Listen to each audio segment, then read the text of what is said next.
Hey everyone, it's Scott. What I wanted to do today is share a little video that I created for you because I see a lot of people making these major mistakes and they're seeming to really concentrate and focus on one thing and one thing only. And by doing that, I see that leaving a lot of opportunity on the table and also a lot of money on the table and a lot of ways to get more clients through the door. These mistakes I really feel can benefit you and can help you by learning from them. Okay, so let's move forward.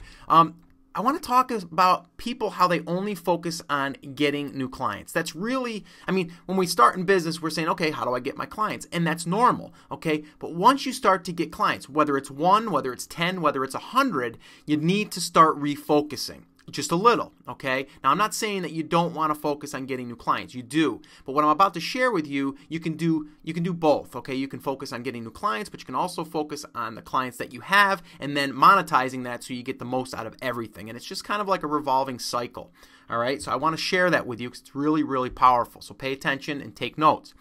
I do believe that this is the missing link, okay? This is what really ties it all together and really pulls it together. And that's why I want to share this with you. And there's 2 powerful components to this, all right? And I'm going to go over them. It's going to be short but sweet, but to the point, and you're going to be able to learn from this. So just pay attention.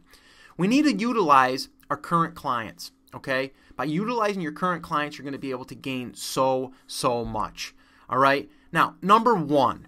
Clients will spread the word. We all know that. Word of mouth is probably the biggest form of advertising that we can have, right? It's having someone that's already been through the process and has already received a product from you or from anyone, and then to talk about it, right? That's the best advertising ever. That's you can't really even buy that, okay? Because it's genuine, all right?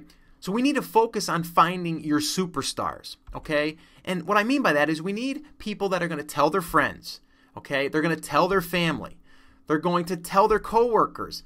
They're going to tell strangers in the grocery line. I'll give you a short story. My wife, Lisa, was in the market not too long ago, and she's got one of those bags where you put the 4 pictures in there, the 4 4x6s. It's a pretty good sized bag that she carries. It's kind of like a purse, but it's a little bit of an oversized bag. And she's constantly getting people asking, oh, where did you get them done? Oh, those are beautiful. Just strikes up the conversation, right? Well, a superstar is going to want to display those pictures because they're proud of them, but also they're going to want to say, oh, this is who it was, right? They're going to promote you without you even having to tell them to. Now, I'm not going to talk about that or about this in this video, but you can reward people for promoting you, and that'll even, enhance it and bring it to the next level. But we'll talk about that another day. All right, but what we want to do is focus on making them happy. Our clients are people that have already come to us. They've already proven to like our stuff. They've paid for our services. So those people right there, we know, okay, could be potential superstars. And we really need to focus on making them happy. And when you do that, they're going to automatically start to spread the word. All right, so one client can bring you in, dozens of new clients. All right, so just think about that and make sure that you understand that, because when you're dealing with people, you want to really focus on that one thing, not just the number. Okay. Now, number 2, this is really powerful. All right, clients will spend more. Okay, they will. It's proven. Okay, but people can only purchase what they see. I'm going to say that again. People can only purchase what they see. And what I mean by that is clients can't purchase what you don't have. All right, write that down. Clients can't purchase what you don't have. And I'm going to give you a real life example here. All right. Now, Karen submitted this on our NPB Pro Inner Circle forum. All right. And she shared this because she wanted to let everybody know that, in the past, I really, wasn't sure about these upsells. I really wasn't sure about, having these larger portraits in my studio to show people, or, whatever. So she wanted to share it. So I'm going to read it to you and then I'm going to talk a little bit about it. All right. She says, I got a call from a mom who has one daughter and wanted her portrait taken. She said money was tight and that my prices seemed in line with what they were willing to spend. To make a long story short, I followed Joe's advice a while back that you can't sell what you don't have and had some 16 by 20 canvas samples to show. Okay, so she had some printed. She was initially going to order an 11 by 14 as her largest size, but loved one of Scott's backgrounds I used that she said an 11 by 14 would never do the portrait justice, so she ordered a 16 by 20 canvas. She has been my biggest sale yet. She was so happy with the canvas that she took it over to the daycare immediately after picking it up to show it off. Hopefully, more business will come as a result. Sorry to ramble. That upsell experience gave me the confidence to do more. Watch out, high school seniors. Here I come, Karen. All right, so she shared that with everyone in there. The thread on this just went crazy, and everybody was just asking, all these different questions, and then a lot of responses from other stories. But I just wanted to show you that she was able to take someone that was thinking an 11 by 14 and sell them a 16 by 20. Okay, very, very important, because in that client's eye, or in their mind, they were thinking 11 by 14. Maybe because they had 11 by 14s, from Sears or whatever, and they were up on their wall. And then they come to her, and then they see this 16 by 20. Now, they may not think in their head that it's a 16 by 20 because it's not labeled. It's just a print that's up on their wall, right? And then they say, oh, I love that. That's the size I want. That's the one. And you're like, oh, well, that's a 16 by 20 canvas wrap. Yeah, no problem. And then, you might show them an 11 by 14. They go, no, I need the 16 by 20. Or maybe you don't even show them. You just say 16 by 20, and they go, that's the one I want, right?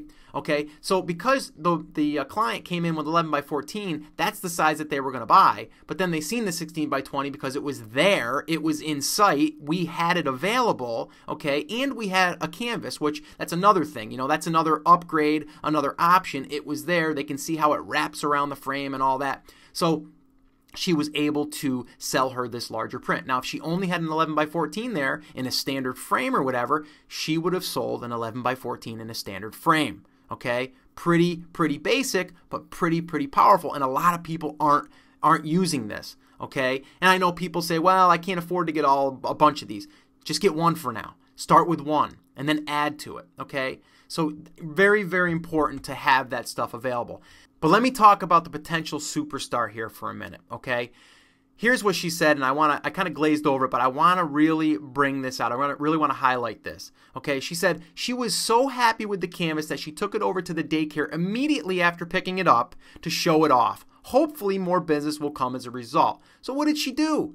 She went over on her own and brought that to a daycare, which is her target market, right, and showed it off. Do you think maybe she gets people interested with that print? I do, okay? That woman, that client that came in is a potential superstar, and she's actually, to me, she's pretty much going to be a superstar if she's already bringing it over, immediately after, all right? So we got to focus on the superstars, the ones that are going to go out there and promote us. Even if we don't tell them to, they're going to do it automatically because they're genuinely happy with the product and the experience, and everything that went with it. So you really, really need to focus on that. All right, then the other thing that she did, she got some confidence power. All right, she said that upsell experience gave me the confidence to do more. Watch out, high school seniors, here I come, right? Here I come. It's like she's on top of the world because someone actually proved that what she offers has value. All right, and let me just say, sometimes us as business owners, we don't think that we could afford maybe the product, okay? But we got to remember, we're not our client, okay? We have to have these there so there's a possibility that they can purchase it. Now, I don't think that you should just put something out there and jack the price. I think you should have value. A canvas print, okay, has value. People know it's different. You can't just go into the store and buy that, all right? Different framing options, photo books, any of that stuff, okay? Add value and add some to your price, okay? And that's what I'm trying to say here. You really, really need to focus on that. So here's the thing. We need to utilize our current clients, okay, by, number one, finding the superstars, okay, so they can go out there and promote our business for us with the word of mouth. We need to make them aware of what we have to offer. And if we do that, you're going to see that you're going to be able to make more sales. All right, because it's there. And when they came in with one idea, they seen what you had, and it's going to give them another idea, and they're going to compare. All right, and by doing that, they're going to want what's on the wall. And this is a perfect example, and Karen has definitely proven that. So that's it. That's going to wrap up this video. I really want you to, go back and watch this video again, maybe take some more notes, and just remember that you need to show people what you have. You need to find the clients that are superstars, and you need to add great value. So this way here you have happy clients. All right. So that's it. That's going to wrap it up. Once again, I've enjoyed making this video for you. I hope you got a lot out of it, and I'll talk to you real soon.